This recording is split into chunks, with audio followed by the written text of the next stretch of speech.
अमरीकी जो वजीर खारजा हैं मार्को रूबियो, उन्होंने राब्ता किया है और राब्ता उनका हुआ है शहबाज शरीफ से और साथ उनका राब्ता हुआ है वहाँ पे इंडिया वाली साइड पे जयशंकर से।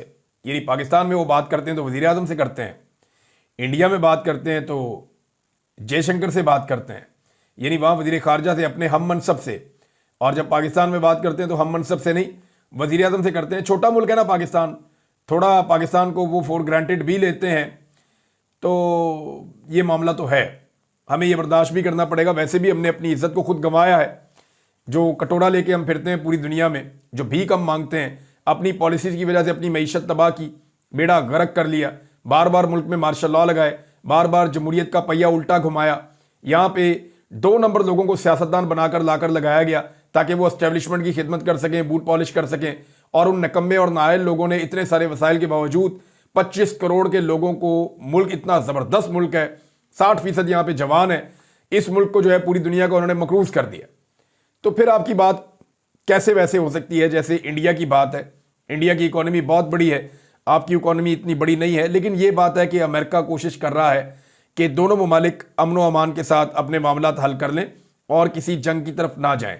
मैं पहले भी आपको कई मरतबा कह चुका हूं कि बहुत सारे लोग आपको जंग का मंजन बेचेंगे, लेकिन एज सच कोई जंग लगने वाली नहीं है, ना कोई जंग वाला माहौल पड़ा हुआ है। हाँ, लेकिन पाकिस्तान में एक रोला पड़ा हुआ है, वो ये पड़ा हुआ है कि बहुत सारे लोग कह रहे हैं कि ये तो इकट्ठे होने का वक्त है, ये तो आपस में मिलने का वक्त है, इस वक्त हुकूमती जुल्म और जबर के खिलाफ आप शिकवा ना करें, हुकूमत के खिलाफ कोई बात ना करें, एस्टेब्लिशमेंट के खिलाफ बात ना करें। क्यों ना करें भाई? अगर आप मशवरा दे रहे हैं हमें कि हम जुल्म जबर और फस्तायत के खिलाफ बोलना बंद कर दें, तो जो लोग जुल्म जबर और फस्तायत कर रहे हैं उन्हें मशवरा दें कि वो जुल्म करना बंद कर दें। देखिए, आसान तरीका तो यह है कि इस वक्त एस्टेब्लिशमेंट या इदारे या हुकूमत लोगों को मारना बंद कर दे, जबरी तौर पे लापता करना बंद कर दे, गैर कानूनी गिरफ्तारियां बंद कर दे, लोगों पे तशद्दुद बंद कर दे, लोगों के अकाउंट्स बंद किए जा रहे हैं, मुखालिफिन की आवाज़ों को कुचला जा रहा है, पाकिस्तान में रूल ऑफ लॉ है नहीं, आज़ादी इज़हार राय है नहीं। तो ऐसी सूरत हाल में यानी आप कहते ये हैं कि हम आपको मारेंगे लेकिन आपने बोलना नहीं है, यानी हम आपको मारेंगे तो आपने चलाना नहीं है क्योंकि बॉर्डर के ऊपर तनाव है। ये बड़ी अजीब बात है कि क्योंकि बॉर्डर पे तनाव है इसलिए आप जुल्म बर्दाश्त कर लीजिए। भाई, ये भी तो हो सकता है कि बॉर्डर पे तनाव है तो आप जरा जुल्म रोक लीजिए। और इसके ऊपर फतवे लगाए जाते हैं गद्दारियों के, फतवे लगाए जाते हैं बगावतों के, तो गद्दारियों और बगावतों के तो मुकदमे अदालतों में बहुत भुगते हैं हमने जनाब, इतने मुकदमे भुगते हैं और सारों के सारे में बाइज्जत बरी हुए हैं अल्लाह रब्बुल इज्जत के फजलो करम से। जजित पे बहुत दबाव होने के बावजूद जुडिशरी ने हमें वहां पे इंसाफ दिया है। तो अब गिला करना चाहिए उन लोगों से जो लोग जुल्म कर रहे हैं ताकि वो लोग जुल्म रोकें। एक बहरूपिये ने नाजरीन ये सवाल उठाया, बल्कि हुआ ये कि पाकिस्तान में ना एक प्रोपेगेंडा चल पड़ा और ये ट्रेंड चल पड़ा कि जी मेरा चैनल ब्लॉक हो गया इंडिया में, और जी मेरा भी चैनल बंद हो गया इंडिया में। एक और उठा बहरूपिया, मेरा भी बंद हो गया। एक टाउट उठा, उसने कहा जी मेरा भी बंद हो गया, और जी फलाना चैनल भी बंद हो गया, फलाना। मैंने आज चेक करवाए सारे ही चैनल इंडिया में खुले हुए हैं, इन सबके चैनल्स इंडिया में चल रहे हैं। और एक और टाउट उठता है बहरूपिया, वो उठ के कहता है जनाब इमरान रियाज का, साबिर शाकिर का, सदीक जान का और बाकी लोगों के चैनल, एक रिटायर्ड फौजी है, इन सबके चैनल क्यों नहीं बंद हुए इंडिया में? तो भाई उनका, सियासतदानों का और फौजियों का तो उनसे पूछो। मैं आपको बता देता हूं सहाफियों का, सदीक जान का चैनल भी इंडिया में बंद है, ब्लॉक है, अभी खोल के देख लें। मैं ये इंडियन वीपीएन लगाऊंगा अपने मोबाइल पे, जैसे ही इंडियन वीपीएन लगेगा और उसके बाद मैं जाऊंगा तो मेरा चैनल भी नहीं खुल रहा, वहां पे नहीं चल रहा। मैंने खुद वहां से चेक भी करवाया, ना मेरा चैनल चल रहा है, उन्होंने ब्लॉक किया इंडिया ने। साबिर शाकिर भाई का चैनल जो है वो भी ब्लॉक किया इंडिया ने, और जो सदीक जान साहब है उनका चैनल भी ब्लॉक किया इंडिया ने, और बहुत सारे लोगों का। हमारे चैनल पाकिस्तान में भी बंद किए हैं, यानी वहां पे चैनल्स के ऊपर फायरवॉल लगाते हैं, उसको डिस्करेज करते हैं, उसके खिलाफ कार्रवाइयां डालते हैं, नए नए सॉफ्टवेयर लेकर आते हैं, नई नई फायरवॉल लेकर आते हैं, तो चैनल्स को रोकने की पाकिस्तान में भी कोशिश करते हैं। लगातार ये सारा कुछ करते रहते हैं, लेकिन लोग वीपीएन लगाते हैं, लोग बड़े समझदार हैं, लोग इस्तेमाल फिर भी कर लेते हैं। अब दूसरी तरफ जो है, एक तो हमारे चैनल पाकिस्तान के अंदर तेरे ताब है, इंडिया ने भी बंद कर दिए। वजह यह है कि कोई भी सच सुनना नहीं चाहता, कोई भी सच का सामना करना नहीं चाहता। तो ये जो बहरूपिया ने कहा था कि हमारे चैनल क्यों नहीं बंद होते थे, हुनर आम है, हमारे चैनल बंद है जनाब, हम शोर नहीं मचाते। सिद्दीक जान का चैनल काफी देर से बंद है, साबिर शाकिर भाई का चैनल भी बंद है, मेरा चैनल भी बंद है। हमें आदत नहीं है रोला डालने की, आप लोगों की तरह चीखने और चिल्लाने की और झूठ बोलने की। आपकी वीडियोस इंडिया में चल रही हैं। वो जो बहरूपिया जो कह रहा था ना ये बात, उस बहरूपिये की अपनी वीडियोस इंडिया में चल रही हैं। तो नाज़रीन, बहुत सारे चैनल जो हैं वो इंडिया में पाकिस्तान के चल रहे हैं, लेकिन जिन लोगों को पाकिस्तान में गद्दार कहा जाता है, इंडिया में उन लोगों के चैनल्स नहीं चल रहे। तो खातिर जमा रखें, हमारा सिर्फ पाकिस्तान के अंदर जो एस्टेब्लिशमेंट है वो हमारी दुश्मन नहीं बनी हुई, बल्कि इंडिया की जो एस्टेब्लिशमेंट है वो भी हमें कोई पसंद नहीं करती, क्योंकि कोई भी सच सुनना नहीं चाहता।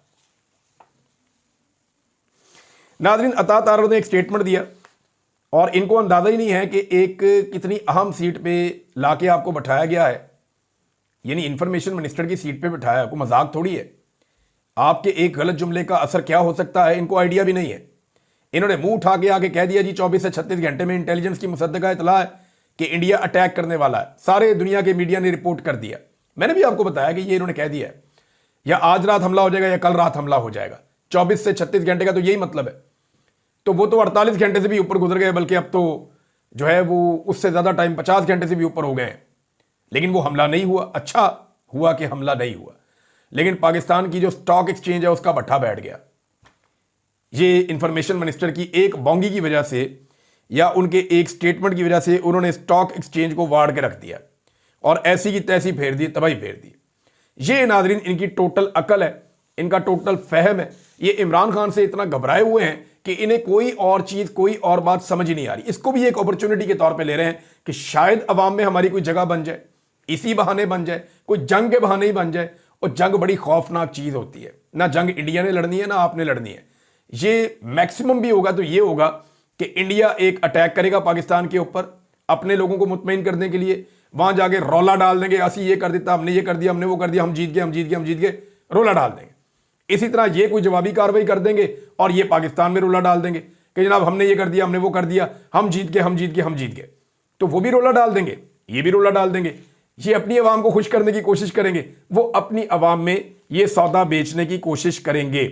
एक ऑडियो भी है ये नाजरीन, और उस ऑडियो से साबित किया जा रहा है कि जो भारत है वो फितनतुल खवारिज का सरपरस्त है या उसके पीछे भारत है। अब जनाब इस ऑडियो क्लिप ने कम से कम एक काम तो किया कि इस सिनेरियो से पहले ये जो फितनतुल खवारिज है या दहशतगर्द हैं, ये इमरान खान के खाते डाले जाते थे। इस सारी सिचुएशन में एक फ़ायदा हो गया कि अब ये सारी चीज़ें उठाकर इमरान खान के खाते से हटाकर डाल दी गई हैं इंडिया के खाते में। DGISI को नेशनल सिक्योरिटी एडवाइजर तैनात कर दिया गया। नाज़रीन, ये बहुत बड़ी डेवलपमेंट है, बहुत इंपॉर्टेंट है। नेशनल सिक्योरिटी एडवाइजर एक पॉलिटिकल सीट है और ये वजीर आजम के एडवाइजर के तौर पे काम करता है। इसका ओहदा जो है वो वफाकी वजीर के बराबर होता है और ये काबीना का हिस्सा होता है। ऐसा पाकिस्तान की तारीख में पहली मरतबा हो रहा है कि एक बावर्दी यूनिफॉर्म ऑफिसर जमहूरी दौर में जो है वो काबीना का हिस्सा बन जाए। तो पाकिस्तान के DGISI अब पाकिस्तान की काबीना का हिस्सा भी है, यानी नाउ ही इज गवर्नमेंट। वो एक सरकारी मुलाजिम है, लेकिन साथ साथ वो अब गवर्नमेंट का हिस्सा है और वो वफाकी वजीर के ओहदे के बराबर एक ओहदा उन्हें मिल गया है नेशनल सिक्योरिटी एडवाइजर का। ये वैसे नई चीज़ चली है पाकिस्तान में कि रिटायर होने से पहले ही जो फौजी अफसरान हैं वो अपनी अगली नौकरी पक्की कर देते हैं। यहाँ ये अब चल पड़ा है पाकिस्तान में ट्रेंड। इससे पहले भी मैंने ये होते हुए बार बार देखा है। जो जनरल आसिम थे उन्होंने भी, उनके साथ भी यही हुआ था, और जो DGISPR थे पुराने वाले उनके साथ भी यही हुआ था। उनको CPAC पे लगा गया था इमरान खान साहब के दौर में। उससे पहले नवाज शरीफ साहब ने किया था। एक जनरल साहब है, उनको उठा के नेशनल सिक्योरिटी एडवाइजर लगा दिया था, कोर कमांडर बलोचिस्तान, वो रिटायर हुए थे। तो ये सिलसिला चल रहा है, लेकिन रिटायरमेंट के फौरन बाद ये लग जाता था। लेकिन अब अजीब बात है कि रिटायरमेंट से पहले ही वो DGISI भी रहेंगे और नेशनल सिक्योरिटी एडवाइजर भी रहेंगे। एक तरह से ठीक है कि डायरेक्ट वो जो करना चाहते हैं वो करेंगे, डायरेक्टली जो वो बताना चाहते हैं वजीर आजम को, कैबिनेट को, वो बताएंगे, एक कोऑर्डिनेशन अच्छी हो जाएगी। लेकिन ये आईनी नुक्ता नज़र से और कानूनी नुक्ता नज़र से कोई अच्छी चीज़ नहीं है। सिविलियंस को मौका मिलना चाहिए, और अगर ये नौकरी करनी है तो फिर एक नौकरी छोड़नी चाहिए। दो जगह पे एक साथ काम करना। परवेज़ मुशर्रफ साहब डिक्टेटर थे, वो सदर भी थे पाकिस्तान के और साथ में वो आर्मी चीफ भी थे। तो ये चीज़ें मुनासिब नहीं होती, इनसे अच्छी एग्जाम्पल्स सेट नहीं होती, और ये कोई जमहूरियत के लिए या सिस्टम के लिए कोई अच्छी चीज़ नहीं होती। नाज़रीन, इमरान खान साहब का 190 मिलियन पाउंड का केस जो है उसमें अपील लगी हुई थी। इस्लामाबाद हाई कोर्ट में बताया गया कि अगले साल तक बारी नहीं आ सकती इमरान खान साहब की, क्योंकि केस बहुत सारे और भी पेंडिंग हैं। अंदाजा करें आप, ये वो अदालतें हैं जो इमरान खान साहब के केसेस जब सजा देनी हो तो आधी आधी रात तक अडयाला जेल के अंदर सुनते रहे, रोजाना की बुनियाद पे सुनते रहे। जब सजा देनी हो तो जब सजा देनी हो तो हर दिन इमरान खान को बुलाया जाता था कि लेकर आओ, और इसी अदालत से, इस्लामाबाद हाई कोर्ट से इमरान खान को गैर कानूनी तौर पे जब गिरफ्तार किया गया तो उसके रद्द-ए-अमल में 9 मई हमने देखा सबने। तो ये जनाब नवाज शरीफ साहब के केसेस उनकी मर्जी से लगते रहे हैं, हत्ता कि जब वो वापस आए तो अदालत एयरपोर्ट चली गई नवाज शरीफ साहब को फैसिलिटेट करने के लिए। इसमें सलमान अकरम राजा साहब ने एक स्टेटमेंट दिया है और मेरे ख्याल में उस स्टेटमेंट के बाद कोई और गुंजाइश नहीं है, उन्होंने बात ही खत्म कर दी है उस स्टेटमेंट में। राजा साहब कहते हैं कि इनको अंदाजा हो गया था कि जुडिशल सिस्टम पर मुकम्मल कब्जा किए बगैर इमरान खान को मजीद जेल में नहीं रखा जा सकता, इसलिए जुडिशल सिस्टम पर मुकम्मल कंट्रोल किया गया, जिसकी वजह से पाकिस्तान में जुडिशल सिस्टम और इलेक्टोरल सिस्टम मुकम्मल तबाह हो गया है। ये जनाब सलमान अकरम राजा साहब ने कहा और बात यही है, एग्जैक्टली यही बात है। फजल रहमान साहब ने भी एक स्टेटमेंट दिया है, मैं नेक्स्ट वीलॉग में चीज़ें आपको बताऊंगा कुछ और। तो अब तक के लिए इतने ही, अपना ख्याल रखिएगा, अपने इस चैनल का भी। अल्लाह हाफ़िज़।